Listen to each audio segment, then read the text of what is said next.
Hey everyone, welcome to the Horror Show. I'm CECIL Laird. Jaime Fuego here. And we are here for the very first in a new series of episodes that we're going to be doing. We're going to attempt to bring them to you weekly, at the very least bi-weekly, but we're going to do our darndest here. Yeah. We get together basically weekly here, you guys, peeking behind the curtain just a little bit. And here's the thing. We have a lot of geekly loves, one of them being horror, another of them being storytelling in its various forms, whether it's movies or TV shows, but or most notably from my boy Stephen King, which is who we're here to talk about today. There are books as well, and specifically what we're doing this series on, though, is yet another medium, one that we don't get to spotlight very often, and that is comics. So what we're going to be doing right now, you guys, is the first of our horror show comic reviews. And what we're going to be doing in this is spotlighting either one, maybe two, possibly even more series per episode. We're going to, like I said, attempt to do it weekly. And we're going to, exactly, we're going to be talking about them inside and out. We will do a non-spoiler section to start off, and then towards the end we can spoil some of the more important things. That way you guys can shut it off if you want and go read the stories yourselves. We will also put down in the description below exactly what the trade we are talking about is, in case you miss it when we mention it at the beginning, as well as what issues of said series it will encompass. So twice the enjoyment, and we will make sure to just keep you informed every step of the way. And of course, with this new series of episodes, we have a new background. This is sort of the home studio for reading, as it were, for the horror show. It's also used on Fuego's other channel, in Fuegotainment, which we'll mention here at the end of the episode. But this is sort of the home layer, and as you can see, comics are on tap. So here we go. Laird. Yes, there's something there. Exactly. So here we go. Our very first episode is only going to be one trade paperback or hardcover in this particular case, in our case anyway, for the versions that we read. And it was taken from your bookcase, sir, and I'm so excited for us to be talking about it. I've been waiting to talk about it, for God's sake. Well, tell them what it is, sir. Tell them what it is. Damn it, man. I pushed for this coverage for so long. It is about Stephen King's visual adaptation of the Dark Tower series. And so this is one where I had been slowly working my way through all the novels because I knew the comic stuff was written afterwards. So to keep it in proper context, I'm like, okay, I'll go through all the books first, all the tie-in material. It's his magnum opus, Cecil, as I'm sure lots of people know, and if you don't, man, that is what makes this so grandiose and so just awesome, is that it ties in with everything from The Stand to It to, even stuff like The Talisman and Black House and Eyes of the Dragon, stuff that's not necessarily horror. So Stephen King, this is him at his very best and at his most diverse as well, because you've got some Western stuff, you've got some fantasy stuff, you've got some horror stuff, and this is actually telling from the first book and the fourth book just the origin of Roland Deschain, the gunslinger, if you will, who is about to see a visual adaptation, finally, not in the comics realm, but on the screen in this upcoming film, right? Absolutely, and yes, as he mentioned, this is an adaptation of a story from books 1 and 4. What we're going to actually be going through here, though, in the first set of episodes for this series, is we're going to be doing the 5 prequel comic books, written by Peter David and artwork by Jae Lee, or Jae Lee. I'm not exactly sure which way to say it, so, I'm going to cover both my ground by saying both. Yes, exactly right. We're going to make sure to cover all those bases. But so these were written after, as I was meandering from the point, after these 7 initial novels were finished, and so they were like, there was a lot of backstory of battles at Jericho Hill and some other stuff that just was never fully plotted out or was just shown very briefly in flashbacks and whatnot. And so that's why he partnered with Marvel, and in 2007 these started coming out. And the very first book, The Gunslinger Born, is what we're talking about today. That's 7 this issues, bad boy right here. 7 issues in total, and it ties in a little from 1 and 4, but also injects a little bit of other stuff just to give the storytelling context. I'm going to hold it here just for a little bit. And this one is one I actually read just for a little bit of edification of you viewers. I read in its issue form when it was coming out. Ooh, magic. Ooh. How about that? It's staying stationary. And it was interesting enough for me. Now, again, I had never read any of the Gunslinger books, but it was interesting enough for me to want to continue to purchase the issues, knowing it was a prequel. I'm like, okay, well, I'm not missing any of the story here. So revisiting it was definitely interesting. You said it came out in 2007? 2007 was when the first series started. So here we go. I'm now almost a decade later from having read it, and we're so I got to read it again. As they even talk about in some of these issues about Ron Howard adapting it, and that never ended up happening, but it's in some of the bonus materials accompanying this. So finally, almost a decade later, we're getting it in another visual form, which is exciting. Yeah, absolutely. And there have been some interesting decisions made towards that. You can seek out stuff on my personal channel in Fuegotainment about that, but that is not the matter at hand today. The matter at hand is learning about Roland in his youngest, most prolific stuff that really sets him on the course towards the tower. And the biggest thing is where he decides to challenge his teacher. It's the first big story arc in the original book, and one of the main flashbacks there, and it also makes up the bulk of the first issue of this 7-issue series, right? Yes. Yeah. The 7-issue series, the first of them. I'm not sure how long all of them are down the line, but this Very first dense, one was 7. as Yes, you described it. Yes, this one was dense, even for comics. There have been more dense. If you've ever read Watchmen, that's an extraordinarily dense book. Well, that has full-on novel chapters. Well, that and it's done in the 9-panel. A lot of the issues are done in the 9-panel setup, so all the panels are always jam-packed full of dialogue. So this wasn't quite that intense, but it was done in an interesting way, and we're gonna. I think we should tackle this in a couple of different ways, perhaps. So first, maybe we should talk about the story. There is essentially a young gunslinger by the name of Roland Deschain, and his father, Stephen Deschain, is the ruler of Gilead, which is in kind of like a new paradise of sorts. It's called New Canaan, and he is one of the main rulers, one of the main guys who is waging war against somebody who is trying to take over this realm of theirs. They're not really that descriptive about what realm this actually may be, what reality,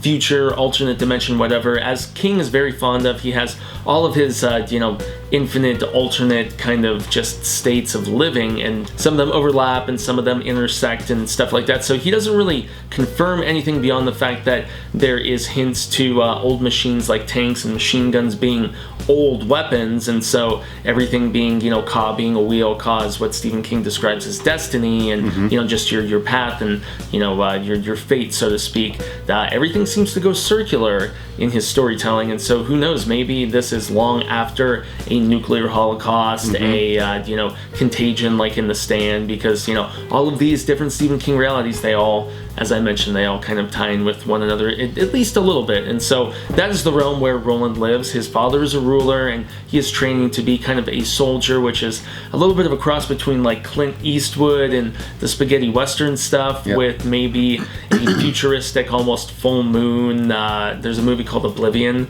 that they did where it was almost like mutated alien whatever's interacting with common day gunslingers. I would dare say that maybe that was even influenced a little bit by something like the Dark Tower. Who knows? But it's definitely interesting, and it ties in obviously with the Dark Tower books proper, and so all of these things that he's mentioning are things from the books, and so it's interesting as a non-reader of the books to have these things introduced. Again, the idea of Ka and the circle of life, as it were. Exactly. And so Roland's group that we get introduced to in the first issue as well is considered his Ka-tet. And that's Ka-Tet. Exactly. They're all like going towards one common goal. They all have the same destiny, so to speak. And so after, Roland decides to overthrow and win his manhood by beating their teacher, becomes a gunslinger 2 years earlier than he's supposed to. Yeah, than even his dad was. His dad was the youngest ever to do it before.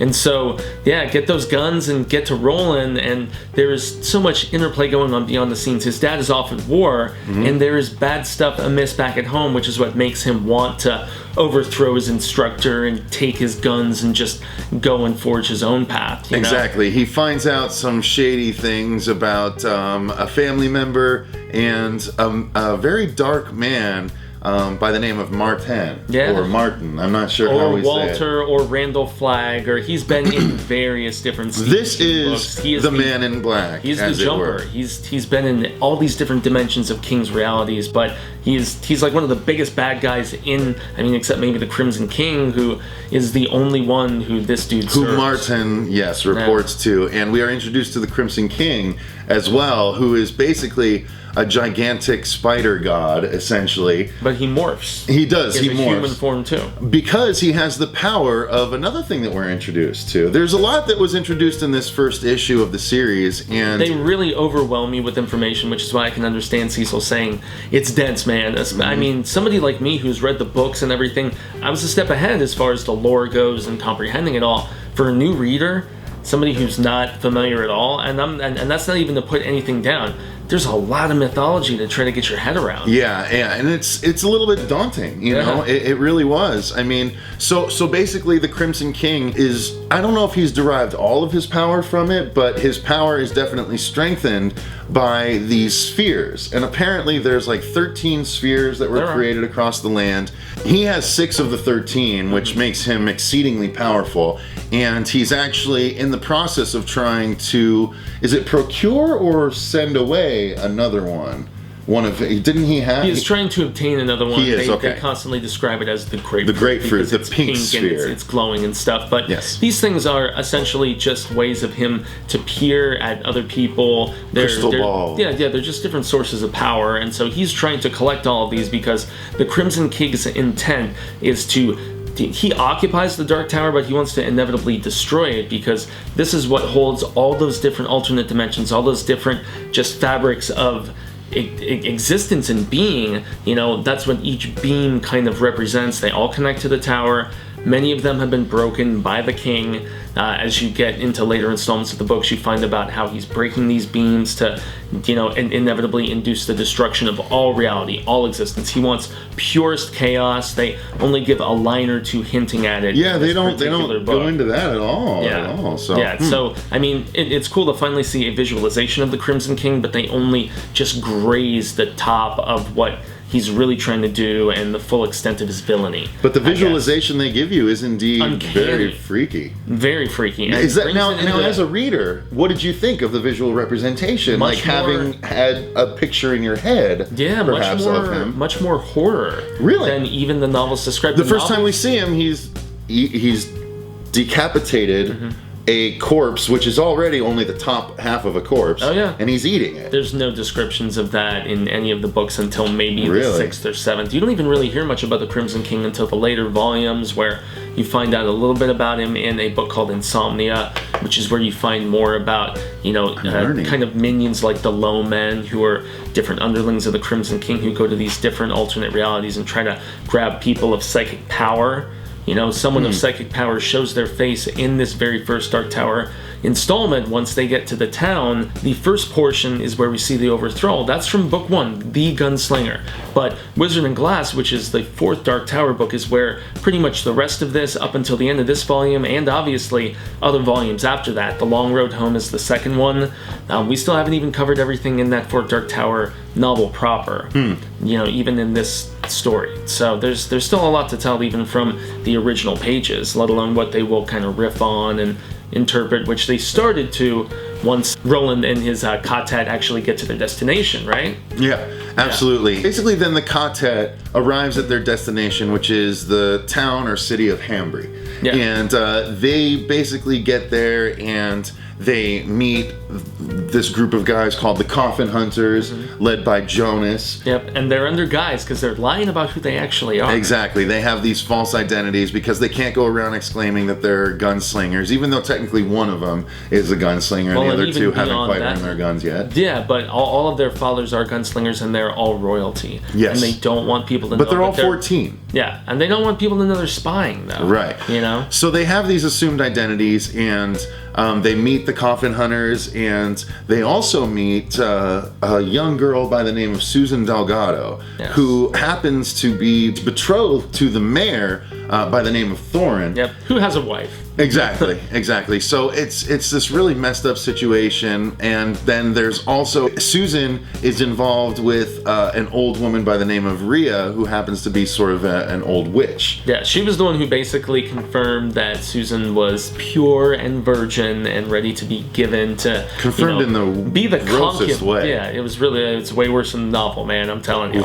way worse. And it's even worse in the novel when the mayor tries to kind of make some advances on her. They only hint upon it. Yeah. No, it's very delicately described in the novels, and it's fairly nasty, where he goes dry humping old little Susie. It's they terrible, barely man. mention that. Yeah. Will Dearborn, as he calls himself, his little sly, fake name, but, Roland ends up revealing himself to Susan. They fall in love, and they indeed consummate, as, kids always like to rush things, especially in the Romeo-Juliet sense, which is what this feels very much like. Yeah, they're trying to pull that off. King was taking some, notes from that. It's a little cliched, but it still warms my heart, and it's very sad in just the tragic nature, but once again, very much like Romeo and Juliet in that aspect. And unfortunately, other people take notice of this infatuation, because people are peering into grapefruit crystal balls, and secrets get spread about, and people are killed, conflict goes down. You really get to see the interesting characteristics of the quartet, though.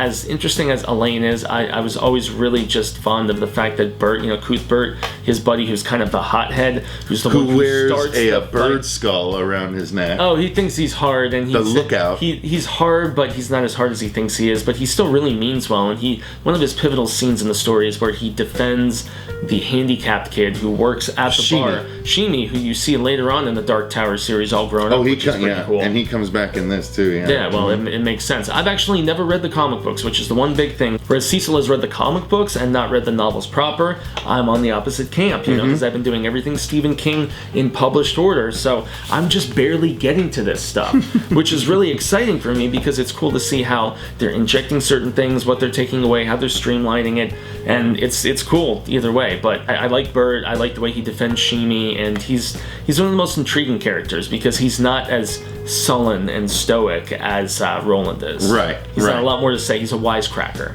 He's like a Raphael type almost. Right. Yeah, no, that makes sense. Totally. Yeah, that's why I like him so much. Yeah, and I enjoyed the quartet as a whole, but honestly, I had more fun reading about the Coffin Hunters. Oh, they're badasses. And DePape was I've long wanted cool. to do Jonas, man. He used to be a gunslinger too. See, that makes sense. Which is really intriguing. He trained with his father. He had the feeling that he knew Stephen Deshane, who was Roland's father, also a gunslinger. But stuff happened, again, we're going to try not to spoil things, but stuff happened by the end of the arc that I was like, really? Oh, that's so kind of, like, certain characters go away that I wanted to know more about, and I'm sure if in the books I knew more about them. This is the good thing, because it so makes frustrating. This is what will make you want to read the books now. And my favorite Dark Tower books are 3 and 4, Wizard and Glass. I love Wizard and Glass, and if there was any bit that I am very happy they decided to adapt, it's this, because it's rich, it's romantic, it's violent, it encompasses the King lore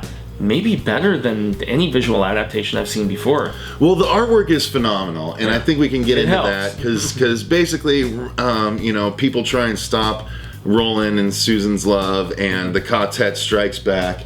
Yeah. And there's a really cool battle scene finally in the 7th issue. And there's some great use of the thinny, which is what Stephen King basically describes. I'm really wondering what that is. Well, he talks about thinnies in all of his works, like all the way back to his short stories in the early 70s, where he perceives thinnies as where alternate realities and dimensions of existence and stuff, where they come close to one another and in some cases overlap, so it's easier to do those trans-dimensional jumps.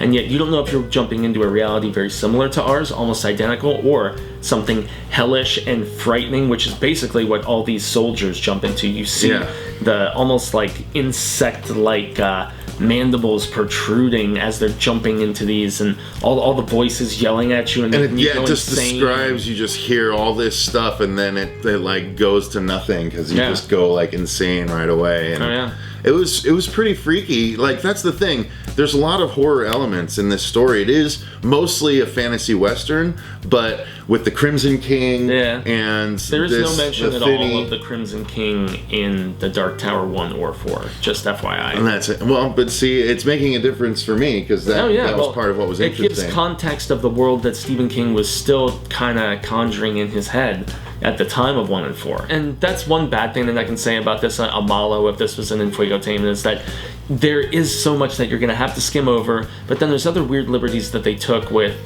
just altering certain things and injecting other stuff. I mean, but they did make it their own, and the visual style is what really, more so than anything else, made this first installment, and I guess he made a long run at the series, right? Oh yeah, this was the artist. Yeah, Jae Lee was on it for quite a while, and it was outstanding. His visual style, I really dug it. Now you read it, and while I had my issues with the story because it jumped too quickly, like I felt like I was missing a lot of pieces, a lot of bridges. Like if there was certain bits that you know you can enrich yourself with, but all the main beats they hit them all. They were there, but it was so choppy that I was like, okay, well they're just hitting beats. Yeah, and the latter issues, like there were transitions that were missing, and it wasn't working to its favor. I felt like they really mishandled the execution of Susan because it's very long and drawn out. Accusations, defense, her actually being captured, even going back and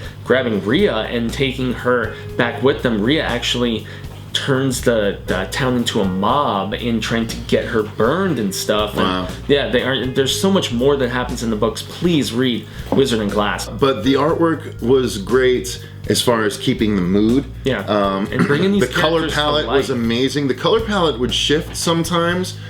From scene to scene, but it would make sense. Like sometimes there was deep purple, sometimes it was deep orange. It was always very shadowy, though. Very shadowy. A lot of characters' faces were enshrouded as they were showing them, like especially I those love romantic that kind of thing, interludes when they were like meeting each other in the woods and stuff initially. And then the battle scenes were amazing. Those were good too. The battle scenes were really good. So there was gore. But it wasn't like overly disgusting gore, but it's intense, you know. And it showed that this is serious business. This is life or death. It's not your typical comic book where everybody is going to be okay at the end. Absolutely, absolutely. And yeah, the heavy shadows, like you said, were they lent a certain mood, but it was consistent through the whole thing, and it was great.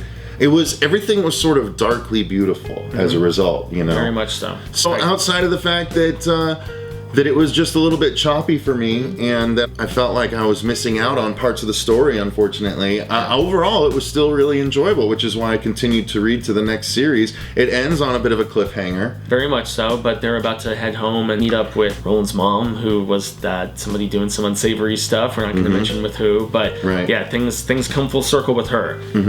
It's intense. What would be your overall impression of it, having read the books? Like, was it worth your time? Were you disappointed seeing that it was a story that you already knew rather than a true prequel, maybe something you didn't know? Or could it not be anything else than this? I got about as much fulfillment from this as I did from the visualization of The Stand that they did recently as well, which I love that too. This was just seeing a story I already knew, and I mean, don't we go and buy these art prints of characters that we've seen in other forms before, and yet when they visualize it in such a striking fashion, the art was what really just took this to a different level for me. Yeah. Even if they streamlined the story a little bit more to my liking, it did make me want to reread the books.